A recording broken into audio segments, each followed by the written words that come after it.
السلام علیکم ورحمۃ اللہ وبرکاتہ۔ اعوذ باللہ من الشیطان الرجیم، بسم اللہ الرحمن الرحیم۔ اللہ یتوفی الانفس حین موتها والتي لم تمت في منامها فيمسك التي قضى عليها الموت ويرسل الأخرى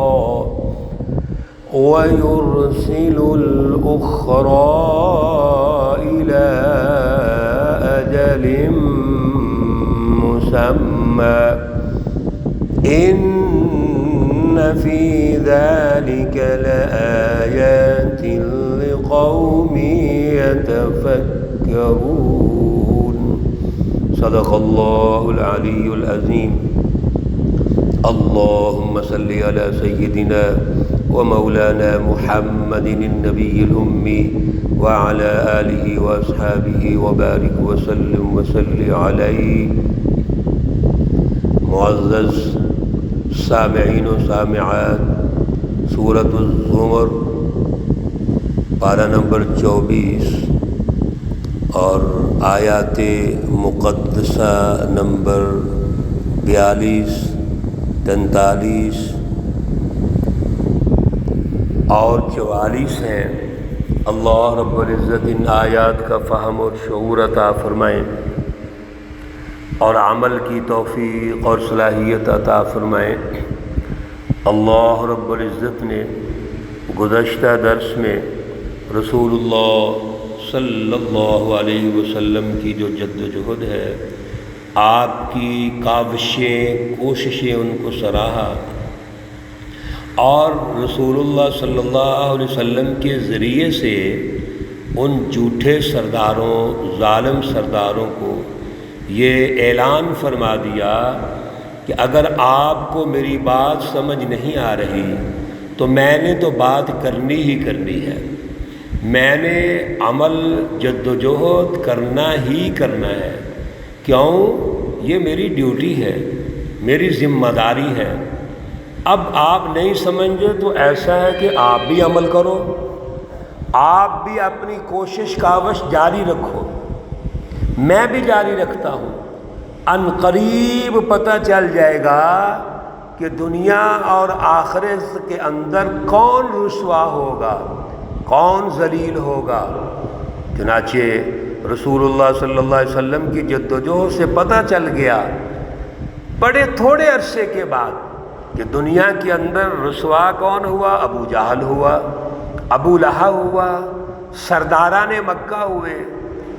یہ وہ سردار جنہوں نے ظلم قائم کیا ہوا تھا، دنیا میں سب سے پہلے رسوا ہوئے، اور پھر بڑی رسوائی فتح مکہ کے موقع پر ہو گئی۔ قومی انقلاب آ گیا، جس جگہ سے رسول اللہ صلی اللہ علیہ وسلم کو نکالا گیا تھا، ہجرت میں مجبور کیا گیا تھا، بڑے مختصر عرصے کے بعد سن 8 ہجری میں رسول اللہ صلی اللہ علیہ وسلم غالب آ جاتے ہیں، اور پھر اللہ کی سچی کتاب کلام مقدس قرآن پاک جو انسانیت کے لیے نازل کیا گیا، حق اور سچ کے ساتھ نازل کیا گیا، اس کی پیروی کو ضرور قرار دے دیا۔ اس تمام گفتگو کے بعد اللہ پھر تربیت کے لیے اور سمجھانے کے لیے ارشاد فرماتے ہیں کہ ان لوگوں کو یہی نہیں پتا کہ ان کی زندگی کیا ہے۔ زندگی کی حقیقت یہ ہے، اللہ یتوفی الانفس، اللہ کھینچ لیتا ہے ان کی جانوں کو، ان کی روحوں کو، حین موتها، جب ان کو موت آئے گی۔ جب موت آتی ہے تو انسان کے اندر جو روح ہے اللہ اس کو کھینچ لیتا ہے اور ان پر موت طاری ہو جاتی ہے۔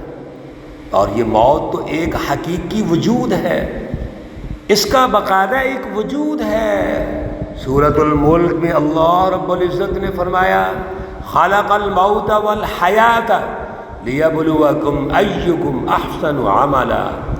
اللہ نے موت پیدا کی ہے، اس کا وجود ہے، حیات پیدا کی ہے، اس کا وجود ہے۔ میرے عزیزو، جس طرح ہمارے اس حیات کا، زندگی کا وجود ہے، اسی طرح موت کا بھی وجود ہے، اور یہ موت حقیقت ہے۔ کل نفس ذائقۃ الموت۔ آدم علیہ السلام سے لے کر آج تک بڑے بڑے فرعون آئے، نمرود آئے، ظالم حکمران آئے، متکبرین آئے، مغرور لوگ آئے، لیکن کہاں ہیں آج؟ کہاں پہ ہیں وہ؟ ان کو موت نے پکڑا ہے اور دنیا سے چلے گئے ہیں۔ یہ تو قیامت تک سلسلہ چلتا رہے گا، اس کا کوئی مذہب سے تعلق تو نہیں، یہ تو باقاعدہ موت و حیات جس نے دنیا میں آنا ہے وہ اللہ کو مانتا ہے نہیں مانتا سب نے جانا ہے۔ تو اللہ کہتے ہیں اس پر یہ غور نہیں کرتے کہ اللہ ان کی جانوں کو چھین لیتا ہے، کھینچ لیتا ہے۔ پھر ایک موت اور بھی ہے جو عارضی آتی ہے، والذی لم تمت فی منامہا۔ اس طرح کی موت تو نہیں آتی ان کو اپنی نیند کے اندر، لیکن وہاں سے بھی ایک روح کھینچی جاتی ہے۔ جب انسان کو نیند آتی ہے تو وہ نیند بھی ایسی ہے جیسے اس کی روح کھینچ لی گئی۔ فَيُمْسِكُ الَّذِي قَضَىٰ عَلَيْهِ الْمَوْتَ، پھر اللہ رب العزت روک لیتے ہیں، فیصلہ کر لیتے ہیں جس کا موت کا۔ رات کو انسان سویا، روح اس کی پرواز ہو گئی، اور وہ ایک احساس اس کے اندر موجود ہے۔ حقیقی موت اور اس موت میں یہ فرق ہے کہ حقیقی موت تو مکمل ختم ہو گیا احساس، اور اگر ہے بھی تو اس میت کے اندر ایک چیز موجود ہے، اور یہ جو انسان سوتا ہے تو انسان کی وہ روح چھینی جاتی ہے لیکن اس کا کنیکشن موجود رہتا ہے۔ لیکن اللہ جس کو مارنا چاہیں تو اس کی روح کو واپس نہیں بھیجتے۔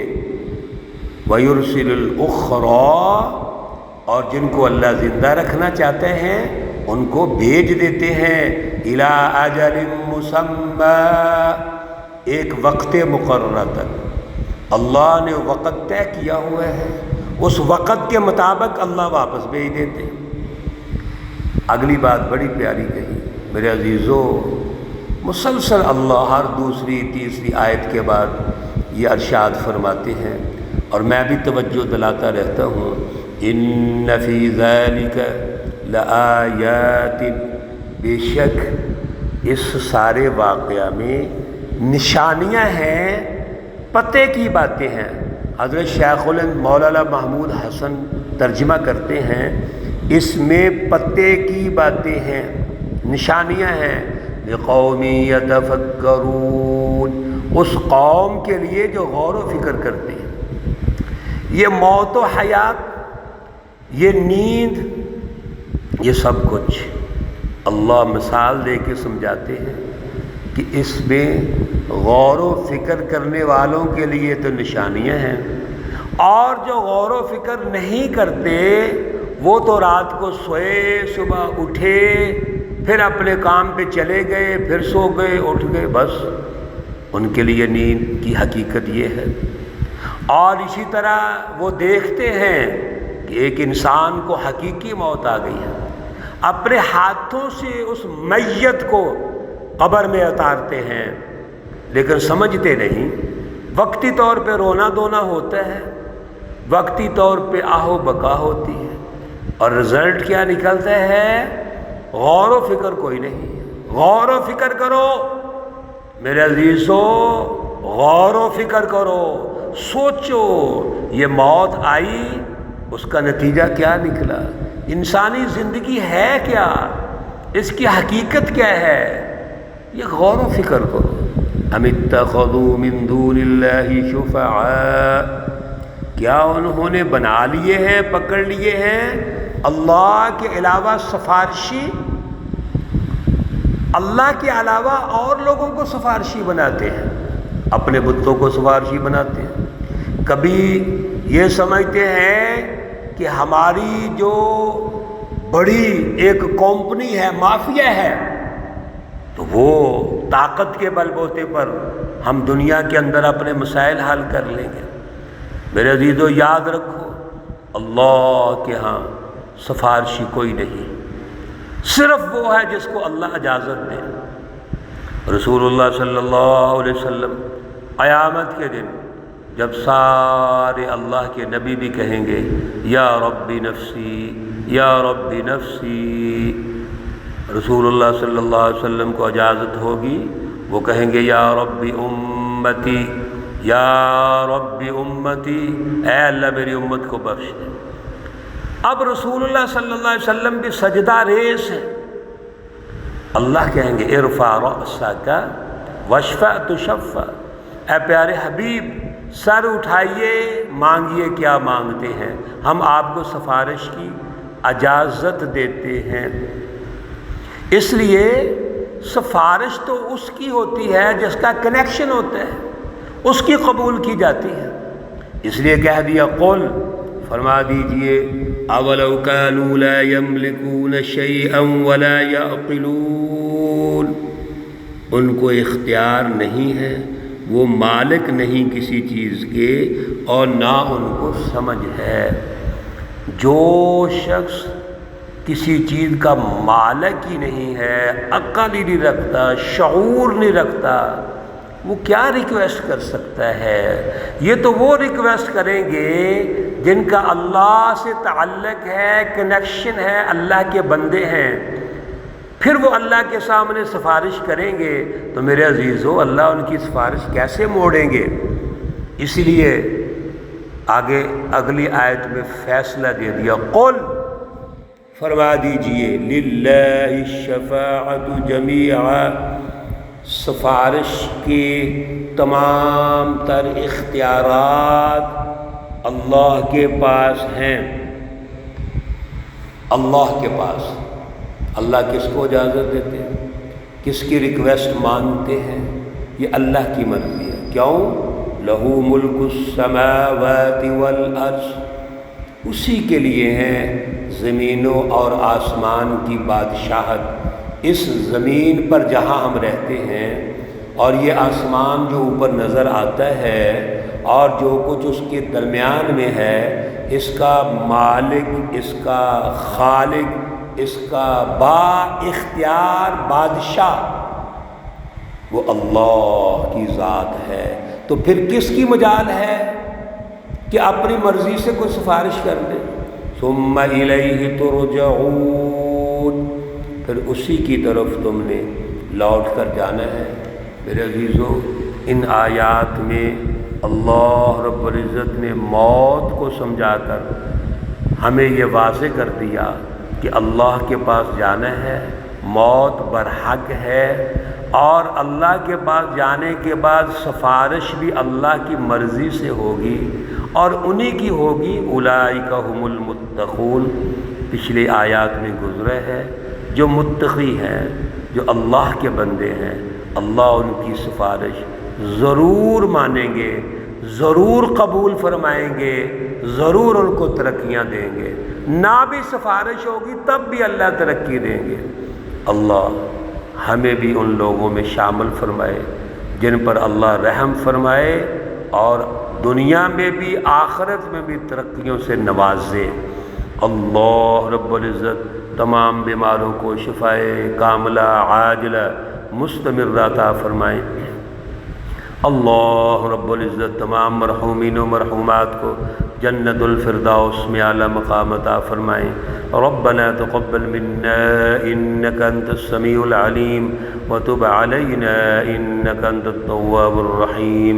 وصلى الله تعالى على النبي الأمي محمد وعلى آله وأصحابه أجمعين برحمتك يا أرحم الراحمين. السلام عليكم ورحمة الله وبركاته.